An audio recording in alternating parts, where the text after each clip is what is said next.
வணக்கம். வாழ்க வளமுடன். வாழ்க வையகம். வையத்து மாந்தர் அனைவருக்கும் எல்லா நாட்களும் மகிழ்ச்சிகரமானதாக அமையணும்னு வாழ்த்துறோங்க. இன்றைக்கு நான் என்ன சொல்ல வேண்டும்? புள்ளியாரப்பனே,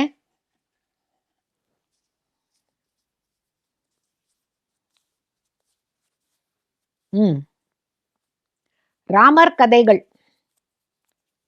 என்ன ராமர் கொட்டாய் விட்ட கதை சொல்லியாச்சு. ராமர் ஆஞ்சநேயரோட சண்டை போட்ட கதை சொல்லியாச்சு. இன்னும் ஏதாச்சும் கதை பாக்கி இருக்கா? இருந்து ஆகணுமே, பேசணுமே இல்லையா?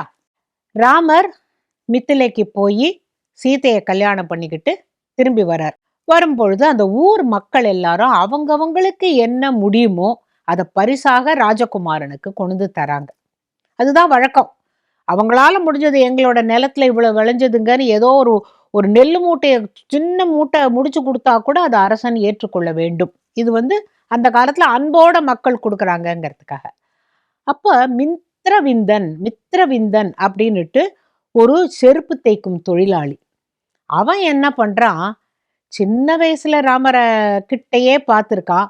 அவன் இப்ப கல்யாண மாப்பிள்ளையா இருக்கும்போது எப்படி இருப்பான்னுட்டு அவனோட மனக்கண்முல்ல பார்த்து அழகா ஒரு ஜோடி செருப்பு தேய்ச்சி கொண்டாந்து அதையும் அங்க பரிசுகளோட வச்சுட்டான்.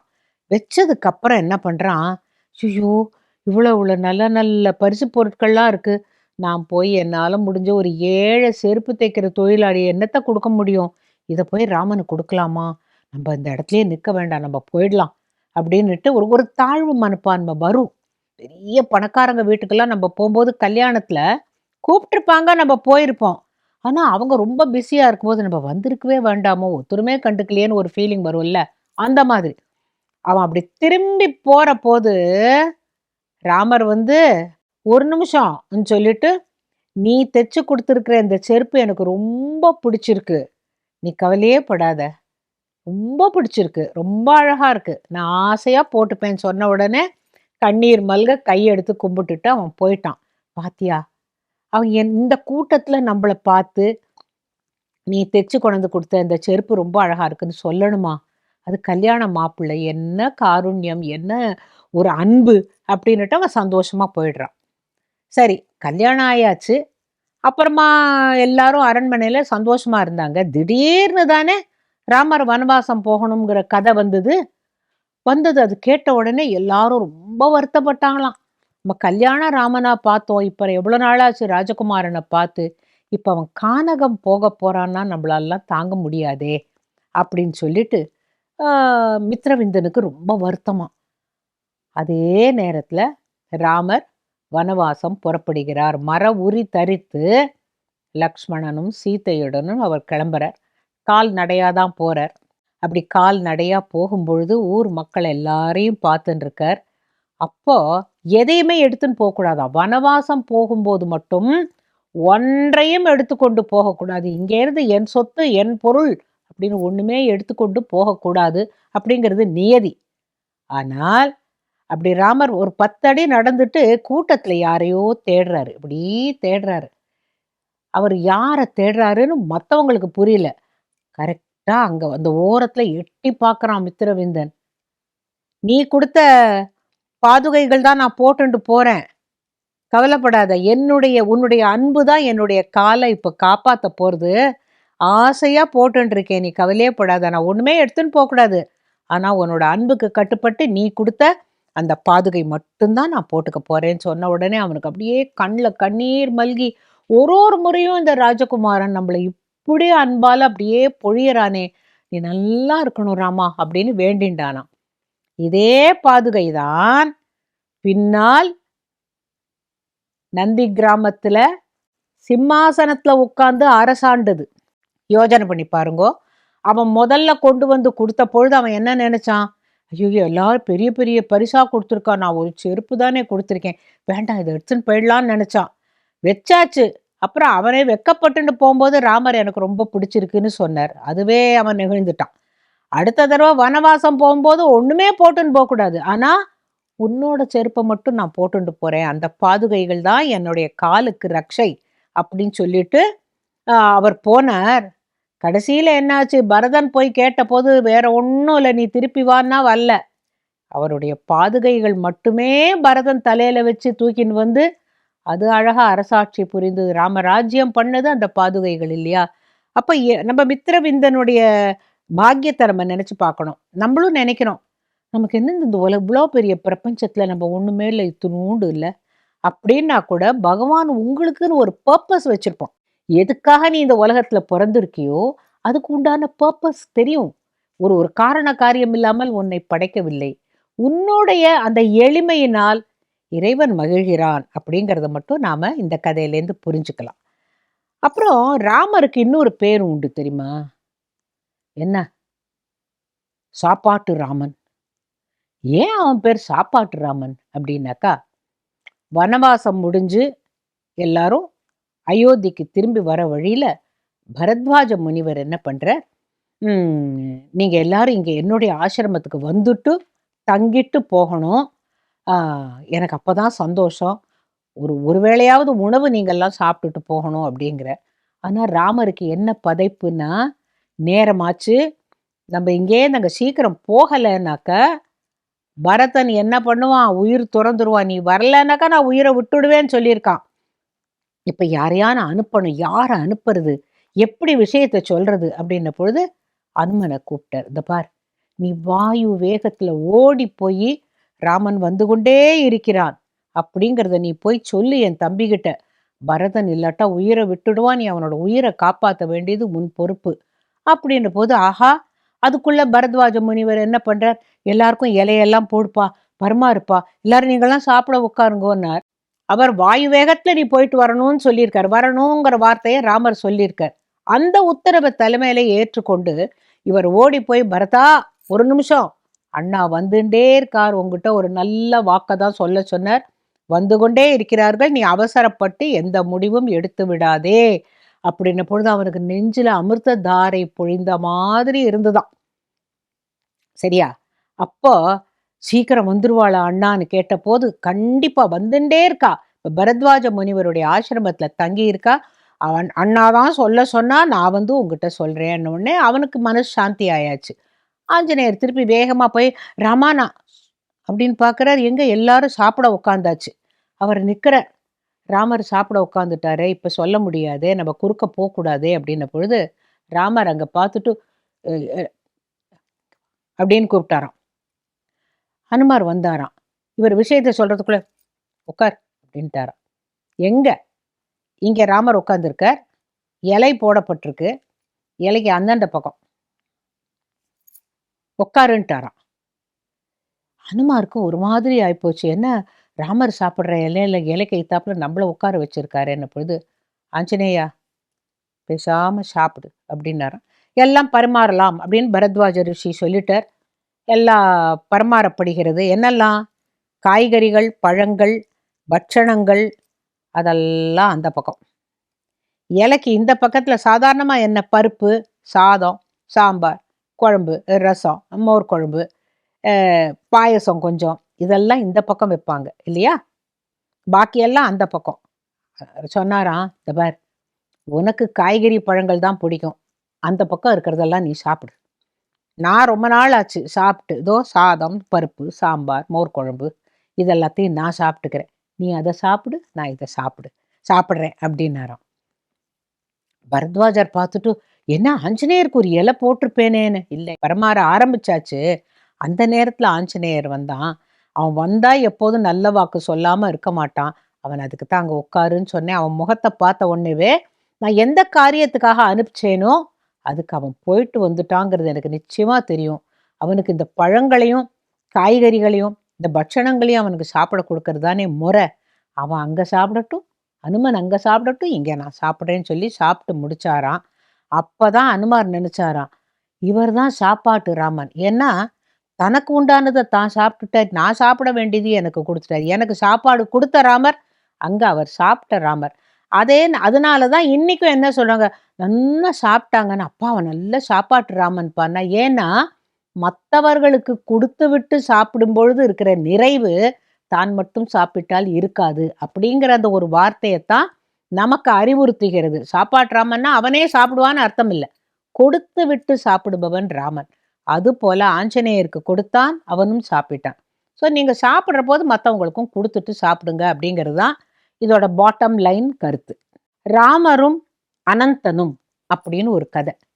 யார் இந்த அனந்தன் அப்படின்னாக்க, ராமர் குருகுல வாசம் பண்ணும் பொழுது அவனும் அதே குருவிடம் கல்வி பயின்றவன். ஆனா ராமனுக்காகவே தாங்க அங்க வந்து சேர்ந்ததா அவன் நினைச்சான். காரணம், ராமரை அப்படி பிடிக்கும். ஒரு உள்ளன்போடு ராமரை நேசித்தான். அவருடைய எழுத்தாணியை கூராக்கி கொண்டு வந்து தருவான், அவருடைய ஓலைகள் எல்லாம் அடுக்கி வைப்பான். அதாவது ராமருக்கு வேண்டிய எல்லாத்தையும் அன்போடு செய்வான். ராமரும் அதை ஏத்துப்பாராம். ரொம்ப பிடிக்குமா அவனை. இப்படி ஒரு நம்ம மேல இவ்வளவு அன்பா இருக்கானே அப்படின்னு சொல்லிட்டு. அப்ப ஒரு ஒரு ஒரு காலகட்டத்துல அவன் வந்து அங்க அந்த குருகுலத்துல தேவையான சமித்துக்கள், தர்ப புல் இதெல்லாம் எடுத்துன்னு வரதுக்காக இவனை காட்டுக்கு அனுப்பிச்சிருக்கார். அவன் வந்து குருகுலத்துல படிச்சானே தவிர அந்த ரிஷியுடைய ஆசிரமத்துக்கு அவன் தான் எல்லா வேலையும் பார்த்துட்டு இருந்தான். அவன் போயிருந்த போது இங்க இவருக்கு குருகுல வாசம் முடிஞ்சு போச்சு. ராமர் கிளம்பி போயிட்டார். அவன் அங்கேருந்து தர்ப புல்லு, சமித்துக்கள் எல்லாத்தையும் எடுத்துன்னு வந்து, ஐயோ குருவே, ராமர் என்கிட்ட சொல்லாம போயிட்டானே அவன். ஐயோ இவன் என்னை எப்படி விட்டு போகலாம் அப்படின்னு ஒரே புலம்ப ஆரம்பிச்சிட்டானாம். எங்கேயும் போல, குருகுலம் முடிஞ்சாச்சு. அவனை வந்து இப்போ அயோத்திக்கு தான் அனுப்பிச்சிருக்கா, வேண்டாம் அங்கே போய் பாரு அப்படின்னு. விழுந்தடிச்சுன்னு, எனக்கு கொஞ்சம் கொஞ்சம் லீவு கொடுங்கோ அப்படின்னு சொல்லிட்டு விழுந்தடிச்சுன்னு ஓடுறான். போகிற வழியெல்லாம் ராமா ராமா ராமா ராமான்னு சொல்லிகிட்டே ஓடுறான். எல்லாரும் பார்க்குறா, என்ன இவன் எதுக்கு இப்படி ஓடி வரான்னுட்டு.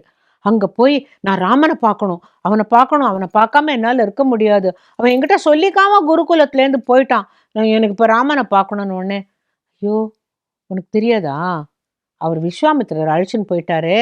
அவங்க 2 பேரையும் ஏதோ யாகத்தை காப்பாற்றணுங்கிறதுக்காக அவர் அழிச்சுன்னு போயிட்டாருன்னு உடனே, அப்போ நான் எங்கே போய் பார்க்கறது அவரை? எனக்கு இப்போ ராமனை பார்த்தே ஆகணும் அப்படின்ன பொழுது, அவங்க போயிட்டு எப்போ திரும்பி வருவாங்கன்னு தெரியாது. அங்கேருந்து அவங்க எங்கெல்லாம் போகிறாங்களோ எங்களுக்கு தெரியாதுன்னு உடனே அவன் பார்த்தா காடு வனம் எல்லாம் போய் தேடு தேடுன்னு தேடி, ராமா என்னை ஒரு தரம் பார்த்துடணும், எனக்கு உன்னை ஒரு தரம் பார்த்துடணும் ராமான்னு சொல்லி ராமா ராமா ராமான்னு போன இடத்துல ஒரு வேர் தடிக்கி அப்படியே விழுந்துடுறான். விழுந்தவன் எழுந்து உக்காந்துக்கிறான். சரி, நான் இனிமேல் ராமனை தேடி எங்கே போய் தேடுறது, வேணும்னா ராமன் என்கிட்ட வருவான் இது சொல்லிட்டு ராம ராம ராம ராமன் உள்ளன்போடு ராமநாமத்தை சொல்லிக்கொண்டே இருக்க இருக்க அங்க இருந்த மண்ணு எல்லாம் கொஞ்சம் கொஞ்சமா மழை பெஞ்சுது. திருப்பி கரையான் புத்து வச்சுது. அவன் மேல புற்றே மூடிடுது. புற்று மூடியும் உள்ள இருந்து ராம ராம ராம ராமன் அன்ன ஆகாரம் இல்லாம காத்து கூட குடிக்காம அப்படி ராமர் மேல பக்தி வச்சவன் இந்த அனந்தன். உட்காந்து தபஸ் பண்றான் தபஸ் பண்றான் தபஸ் பண்றான். காலங்கள் கடந்தோடி விட்டன. ராமர் அங்கேருந்து மிதிலைக்கு போய் சிவதனுசை முறிச்சு சீதையை கல்யாணம் பண்ணிண்டு அவர் திருப்பி 14 ஆண்டுகள் வனவாசம் சென்று அங்கே சீதையை காணாமல் தேடி அனுமனுடைய சக்கியம் செய்து கொண்டு சுக்ரீவனுடைய சக்கியம் செய்து கொண்டு ராவணனை வென்று இத்தனையும் முடிச்சு ராமர் திருப்பி வர வரைக்கும் என்ன நடந்ததுன்னே அவனுக்கு தெரியாது. ஏன்னா அந்த ராமநாமத்தில் அப்படி மூழ்கி விட்டான் அந்த அனந்தன்.